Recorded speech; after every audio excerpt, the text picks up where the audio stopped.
Here's the 30-second lesson on what legends know. Never practice nunchucks in a crowded room. Never eat chole before a road trip. Always take your shirt off before you iron it. Don't take a call near a swimming pool.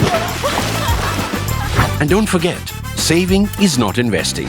Legends don't just save, they invest in mutual funds. Mutual fund investments are subject to market risks. Read all scheme-related documents carefully.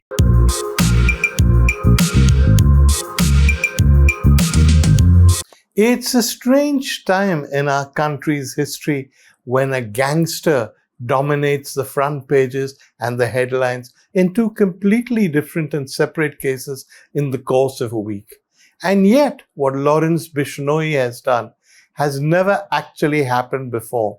The last time we came to anything similar was when Dawood Ibrahim in the 1990s was always being talked about. But Bishnoi is different because of a variety of reasons which we shall see.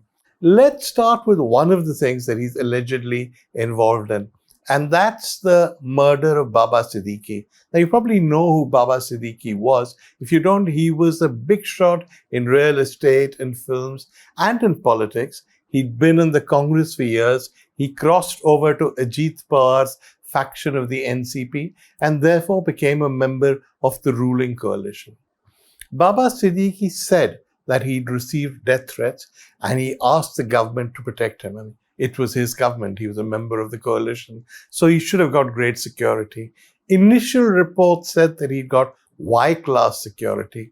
But now the police are saying is what he got is 3 constables who took it in turns to guard him. So at any given time, he probably had just 1 constable guarding him. Now, Baba Siddique was shot dead by probably 3 assassins.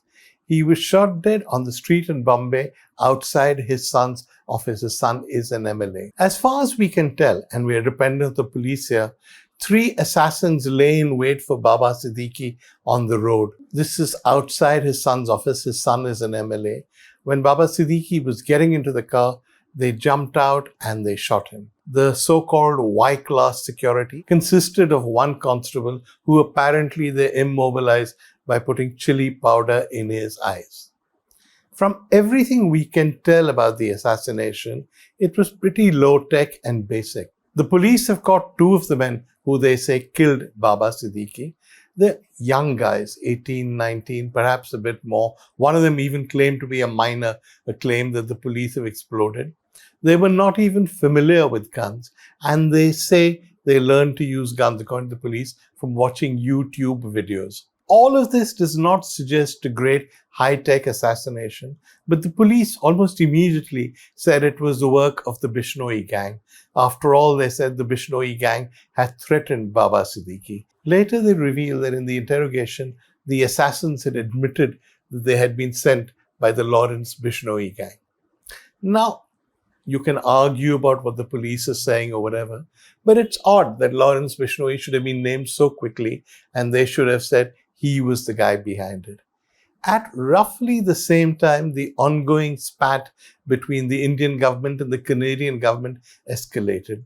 This had to do with the killing of a Khalistani separatist who'd been killed in Canada, we thought, as a consequence of a gang war. The Canadians, after initially accepting the gang war explanation, said that no, his assassins were acting at the behest of Indian security agencies. Now, you have to be careful accepting anything the Canadians say. The problem is that Justin Trudeau, the Prime Minister of Canada, has cultivated a Sikh base comprised mainly of extremists and Khalistanis. The Indian government has long objected because these guys have threatened the Indian High Commissioner. They've said terrible anti-Indian things, and they've tried to export their hatred back to Punjab and India, where Khalistan is not really a big deal. Even so, despite the fact that Trudeau caters to these guys, the allegations were quite spectacular. The allegation was that an Indian security agency, possibly RNAW, had contracted the Bishnoi gang, and members of the Bishnoi gang had killed the separatists on the instructions of the Indian government, or at the very least of the Indian security agencies. The allegation had been made before, but it escalated at roughly the same time as the Baba Siddique killing. The Canadians said they wanted to speak to the High Commissioner as a person of interest. They named various people in the High Commission as possibly having been involved. The Indian government reacted very badly, as you would expect. Both sides withdrew the High Commissioners and various senior diplomats. And there is some talk now of what possible shape diplomatic relations between the two countries would take. So there you have it. Baba Siddique murdered on the streets of Bombay, apparently on the orders of Lawrence Bishnoi. A killing in Canada, apparently on the orders of Lawrence Bishnoi. Now, whenever you normally hear about a big gangster, you hear about a guy who's organizing gang hits, the police say, we will launch a manhunt, we will track him down, we will scour the world to find him. In this case, they don't have to say that. And they don't have to say that for a very interesting reason. They know where Bishnoi is. Everyone knows where Bishnoi is. For the last 10 years, he's been in jail in India. He was first in Delhi. Now he's in a jail in Gujarat. So what the police are saying effectively is that Bishnoi has organized both these killings, if indeed he has organized the Siddique killing or the killing in Canada, that these killings have all been planned from jail. It gets a little more interesting because it was not as though he was arrested last week or a couple of months ago. Bishnoi has been in jail for 10 years. Since he was 24 or so, he's about 34 now. In those 10 years, say the police, he's managed to organize endless killings. According to briefings from the government, Bishnoi has managed to have international outposts of his gang, that he has at least 700 assassins working for him, and that he's able to organize all these killings from inside his jail cell. Now, anybody's going to ask, how can he do that? Well, say the government, he's, got a phone and he calls up and he's organizing things. Well, that he has a phone, we know, because he's given a video interview from inside jail in which he's declared that he hates Pakistan, he hates Khalistan, he's a nationalist, he's a patriot, etc., etc. But even so, can you really organize all this from inside jail? Can you really go in as a kid at the age of 24? And then, over the next 10 years, where you're being looked after by the government of India, set up this international gang? It's a bit hard to believe, isn't it? However, there's another problem. And what are his motives? Okay, the Canadians say that in the killing in their country, he was asked to do it by the Indian government. But why should he want to kill Baba Siddique?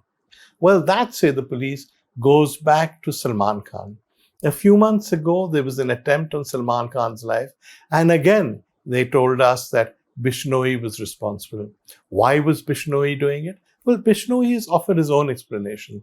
He said that many, many years ago, Salman Khan was involved in the killing of a black buck. The black buck is a kind of deer.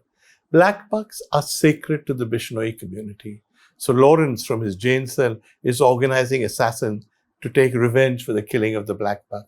But why Siddique? He didn't kill the black buck. Yes, they say, but he was a friend of Salman Khan's. He supports Salman Khan. So Bishnoi wanted him killed also. Okay, does any of this make any sense? I mean, Bishnoi was probably about 5 years old when the black buck was killed. Is he still going around killing friends of the person who killed the black buck because of that? And if he remembers what happened when he was 5 years old, either it was so traumatic that it forced him into a life of crime, or, and this is the obvious explanation, he's making it up. Why would he make it up? Why would he want to go ahead and kill people from a jail cell? And more importantly, is this even possible? Can you stay in jail with the government watching you, with people saying you're public enemy number one, that you're organizing assassinations all around the world, and still manage to run criminal gangs and do all of that? Well, you can. There are two theories. Theory one is that Bishnoi is not really responsible for all of these killings, that he's cozied up to his jailers, and that it suits everyone. For instance, if there is an unsolved murder or an attempt on somebody's life, and the police are asked, who is the suspect? Rather than bother to really find the culprits or to organize an investigation, it's much easier to say Bishnoi. And Bishnoi is in jail, He's cozied up with his jailers. He's not going to protest. Maybe he'll even welcome it. He likes the idea of being this dreaded criminal figure at the age of 34. That's theory one. Theory two is one of timing. He was arrested in 2014, around the time the Modi government first took office. And since then, during that period, his alleged criminal activities have grown and grown from jail. The theory there, and this is the theory the government disputes, I have to say right away, is that he has actually become part of the government's neither world. That what he does is with the approval of the government, that at the very least, even if the government doesn't make him kill people, it doesn't stop him. It approves of what he's doing. That's roughly the sort of theory the Canadians would use when they say that he was contracted to conduct killings on Canadian territory. But you've got to ask yourself, even if you don't believe the Canadians, and I don't believe anything Justin Trudeau says, something strange is going on, right? How is this guy getting away with this? How is he doing it all in a jail cell? There's another complication. Other police forces say that they're not allowed to interrogate Bishnoi because he can only be interrogated by the authorities in Gujarat. So effectively, he continues in jail, making video calls, giving interviews, being accused by everyone, and flourishing. Is this logical? You have to wonder what the truth is. If Bishnoi has actually been arrested at the age of 22, has embarked on a murder spree because a black buck was killed when he was a very young child, and has managed to do all this, hire 700 assassins or whatever from his jail cell, then he is possibly the greatest criminal in the history of mankind. He's achieved more than any other Indian criminal I can think of, or possibly any other international criminal. Certainly, he's achieved more than Dawood Ibrahim. No wonder he's in the headlines.